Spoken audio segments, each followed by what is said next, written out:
2025 సంవత్సరం నవంబర్ నెల 2వ రాశి వృషభ రాశి.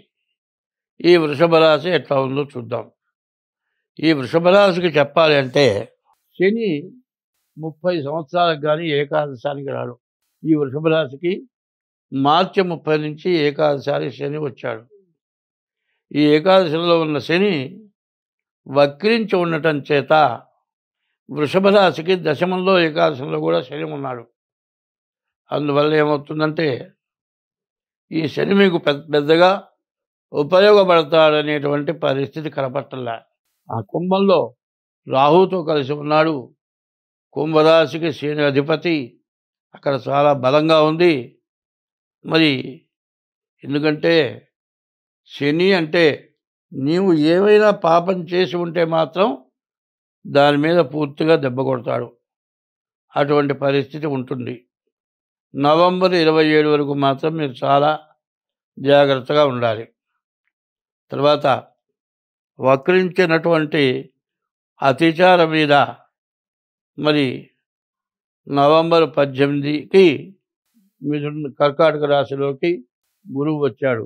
మరి 18 తర్వాత ఓ 15 రోజుల్లో మళ్ళీ మిథునంలోకి రాబోతున్నాడు. కానీ నవంబర్ 27 వరకు మాత్రం ఎంతైనా చాలా జాగ్రత్తగా ఉండాల్సిన అవసరం ఉన్నది.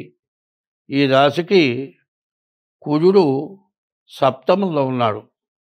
ఈ కుజుడు సప్తమంలో ఉంటే కలత్ర స్థానంలో ఉన్నాడు కుజుడు. ఈ కుజుడు వల్ల చాలా సమస్యలు. భార్యకు అనారోగ్యం రావచ్చు, భార్యతో విభేదాలు రావచ్చు, భార్యాభర్తలకు సమస్యలు రావచ్చు, మరి గొడవలు కావచ్చు, కోర్టుకు వెళ్ళొచ్చు. ఇట్లాంటి సమస్యలని కూడా ఈ వృషభ రాశికి పూర్తిగా కనపడుతూ ఉన్నాయి. భార్యతో ఎట్టే పరిస్థితుల్లో గొడవలు పెట్టుకోవడం మంచిది కాదు. ఏమాత్రం వాళ్ళు గొడవ పెట్టుకున్నా నువ్వు సర్దుకొని మంచిగా చెప్పుకోవటం, ఏదైనా సమస్య వచ్చినప్పుడు మెదలకుండా పక్కకి తప్పుకోవటం, అట్లా చేయటం మంచిది. ఇద్దరు వ్యక్తులు ఉన్నారనుకోండి, లేకపోతే 2 చేతులు ఉన్నాయి, ఒక చేతికో చేయి తగిలితే శబ్దం వస్తుంది. అట్లాగే ఇద్దరికి తగాదా వచ్చినప్పుడు చెరో మాట అనుకుంటే పెరుగుతుంది. ఈ టైంలో భార్యాభర్తల విషయంలో ఒకళ్ళు దూకుడుగా ఉన్నా కూడా రెండో వాడు పూర్తిగా సర్దుకోవాలి. దానికి ధర్మం ఏం చెప్తుందంటే, పెద్దవాళ్ళు ముసలివాళ్ళు వాళ్ళు ముతక శాస్త్రం చెబుతారు. పెంట తిని పిల్లల్ని పెంచమన్నారు. అంటే పెంట తినమని కానీ అర్థం కాదు. ఉప్పు కారం వేసుకొని తిని, లేకపోతే గంజి తాగి, ధర్మంగా చెబుతారు గంజి తాగన్నా పిల్లల్ని పెంచరా, పిల్లల్ని మంచి మార్గం చూసుకోరా అని నాబోటి వాళ్ళు చెబుతారు. వెనకటి వాళ్ళు పెద్దవాళ్ళు చదువు తక్కువ, వాళ్ళు ఏదో చెప్పే మాట, అరే పెంట తిని పిల్లల్ని పెంచాలరా, అట్లా గొడవ చేస్తే ఎట్లా అంటారు. ఈ సప్తమంలో శని వల్ల భార్యాభర్తల గొడవలు పెట్టుకుంటే పిల్లలు అన్యాయం అయిపోతారు. భార్యాభర్త విడిపోయినారనుకోండి, పిల్లలు వయసులో చదువు టైంలో చదువు చెడిపోతుంది. చదువు చెడిపోవటమే కాదు, పనికిరాని వాళ్ళతో తిరిగి పిల్లలు జీవితంలో బాగుపడరు. ఓ సంవత్సరం 2 ఏళ్ళలో మీరు సర్దుకున్న తర్వాత మీరిద్దరూ మళ్ళీ కలిసి తప్పు తెలుసుకొని మంచిగా ఉన్నా కూడా ఏమీ తర్వాత ప్రయోజనం ఉండదు. ఇటువంటి బాధలు నేను అనుభవించా కాబట్టి చెబుతున్నా. అందువల్ల చాలా జాగ్రత్త పడాలి. ఈ వృషభ రాశి వాళ్ళు భార్యాభర్తలు చాలా జాగ్రత్తగా ఉండాలి. కానీ శని ఎటువంటి వాడు అంటే, నీవు తప్పు చేస్తేనే నిన్ను శిక్షిస్తాడు, తప్పు చేయకపోతే మాత్రం నిన్ను శిక్షిస్తాడు, నిన్ను రక్షిస్తాడు. సరిగా చెప్పాలంటే వృషభ రాశికి శని బాగా రక్షించేవాడు, చాలా నిన్ను బాగు చేసేవాడు. ఈ టైంలో బాగా డబ్బులు కూడా వస్తాయి. నాకేమి లేనటువంటి అహంకారం వస్తుంది. ఏదన్నా విషయం వస్తే నువ్వు నాకు చెప్పేదేంది, నేను డబ్బులు ఉన్నాయి, అన్నీ ఉన్నాయి, నేను అందరికీ చెప్పగలవాడిని, మీ దాన్ని మీ పని చూసుకోండి మీరు అనే పద్ధతుల్లో ఉంటుంది. ఎట్లా ఉంటుంది? భార్యాభర్త పోట్లాడుకుంటే తల్లి కానీ తండ్రి కానీ వస్తే, మీకు తెలీదు, మీ సంగతి మీరు చూసుకోండి, మేము మాట్లాడుకుంటాం, పొదుగులు మీరే ఉండాలా అన్నట్లుగా గట్టిగా మాట్లాడటం, గొడవలు పెట్టుకోవటం జరిగితే ఈ వృషభ రాశి వాళ్ళని బాగు చేసేవాళ్ళు ఎవరూ లేరు.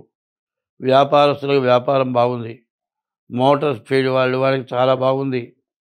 తర్వాత కుజుడు మరి వృశ్చికంలో ఉండటం చేత మరి రియల్ ఎస్టేట్ వాళ్ళకి బాగుంది, మరి వ్యవసాయదారులకు బాగుంది, మరి ఇనువుకి సంబంధించినటువంటి బిజినెస్ చేసే వాళ్ళకి బాగుంది, ఉద్యోగస్తులకు కూడా బాగుంది. ఉద్యోగస్తులు కూడా ఉద్యోగంలో ప్రమోషన్లు, విదేశాలకు వెళ్ళటానికి అన్ని రకాలుగా బాగుంది. కానీ ఇప్పుడు ఉన్న పరిస్థితి ఏమిటంటే ఒక్క కుజుడు మాత్రం సప్తమంలో ఉన్నాడు.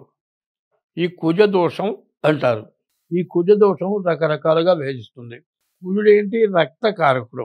రక్తానికి సంబంధించిన వాడు శుక్రుడు, కుజుడు. ఒక దెబ్బ తగలని చోట దెబ్బ తగిలితే రక్తం మొత్తం పోవచ్చు. నీవు సర్దుకొని వెళ్ళి ఎవరన్నా తీసుకెళ్లే లోపల ఒంట్లో రక్తం మొత్తం కూడా పోయే పరిస్థితి వస్తుంది.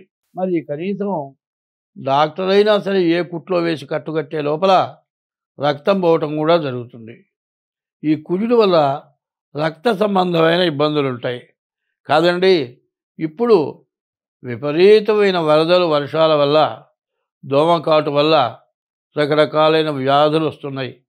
ఏ జలుబు వచ్చినా, దగ్గు వచ్చినా, జ్వరం వచ్చినా, ఒళ్ళు నొప్పులు వచ్చినా ముందు వెంటనే రక్త పరీక్ష చేయించుకోవడం చాలా అవసరం.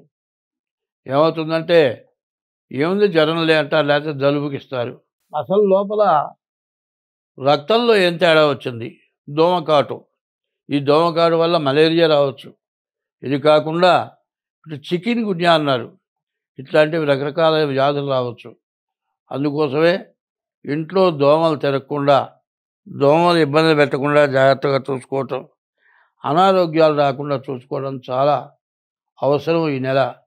ఈ రాశి వాళ్ళు ఏ అనారోగ్యం వల్ల కానీ, భార్యాభర్తలలో సమస్యల వల్ల కానీ విపరీతమైన నష్టాలు పడేటువంటి పరిస్థితి ఉన్నది. చెప్పబోయేది ఏంటంటే, ఇందాక మేషరాశి ఎట్లాగే చెబుతున్నాను, ఇప్పుడు వృషభ రాశి కూడా అట్లాగే చెబుతూ ఉన్నాను. ఎట్లా ఉంటుందంటే, ధనం వచ్చేటప్పుడు కొబ్బరికాయలో నీళ్ళు ఎట్టా వచ్చినాయి? ఎవరన్నా పోస్తే వచ్చినాయా? ఎవరు పోయకుండానే కొబ్బరికాయలు నీళ్ళు వచ్చినాయి. కొబ్బరికాయ నీళ్ళు ఎవరు పోయకుండా ఎట్లా వచ్చినాయో నీ డబ్బులు కూడా అట్లాగే వస్తాయి. ఏనుగా వెలక్కాయ మింగుతుంది. వెలక్కాయ మింగేటప్పుడు వెలక్కాయలో గుజ్జు మాత్రం ఉంటుంది. అది ముడ్డెముడి పడిన తర్వాత ఆ గుజ్జు ఉండదు, లోపల డొల్లే ఉంటుంది. అందుకోసమే ధనం వచ్చేటప్పుడు ఎట్లా వచ్చిందో తెలియదుట, ధనం పోయేటప్పుడు ఏ రకంగా పోయిందో తెలియదుట. శాంతం పోయి రూపాయి దొరకకుండా, ఎవరు ఇచ్చేవాళ్ళు లేకుండా ఇబ్బంది పడేటువంటి వాళ్ళు మరి చాలామంది ఉన్నారు. ఇప్పుడు ఆ సుబ్బరామరెడ్డి అని ఆయన ఉన్నాడు, ఎన్నో ధర్మాలు చేశాడు మహానుభావుడు. ఆయన చేసిన ధర్మాలు మామూలు ధర్మాలు కాదు. మరి వాళ్ళు అటువంటి ఆయనకి బిజినెస్లో కొద్దిగా తేడాలు వచ్చినాయి, ట్యాక్సులు కట్టాల్సి వచ్చింది, ఏదో బ్లాక్ చేసేసారు. పెద్ద పెద్ద వ్యాపారాలకు ఏం చేస్తారంటే, సరిగా డబ్బులు కట్టలేదు, ఫ్రాడ్ చేశాడు అనగానే, కోర్టులో పడగానే ఏం చేస్తారంటే బ్యాంకులో డబ్బులు డ్రా చేయడానికి వెళ్ళకుండా బ్లాక్ చేసేస్తారు.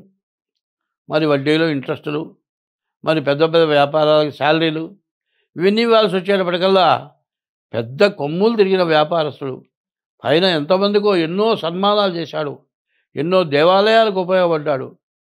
కనీసం 1-2 లక్షల రూపాయలు, 5 లక్షలు ఎవరినన్నా నువ్విస్తావా అని అడిగే పరిస్థితిలో ఉన్నాడు.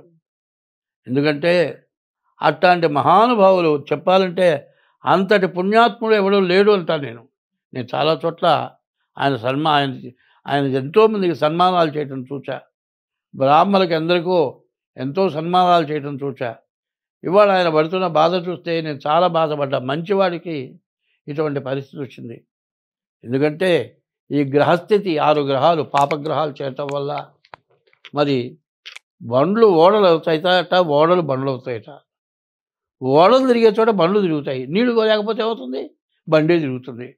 అదే ఓడలు బండ్లు అవుతాయి, బండ్లు ఓడలు అవుతాయని మరి ఆ రకంగా ఇప్పుడు మేషరాశి తర్వాత ఇప్పుడు చూస్తున్న 2వ రాశి ఈ వృషభ రాశి పరిస్థితి కూడా అట్లా ఉంది. కాబట్టి ఏదో చెప్పారు, 10 మంది 10 రకాలుగా చెబుతారు.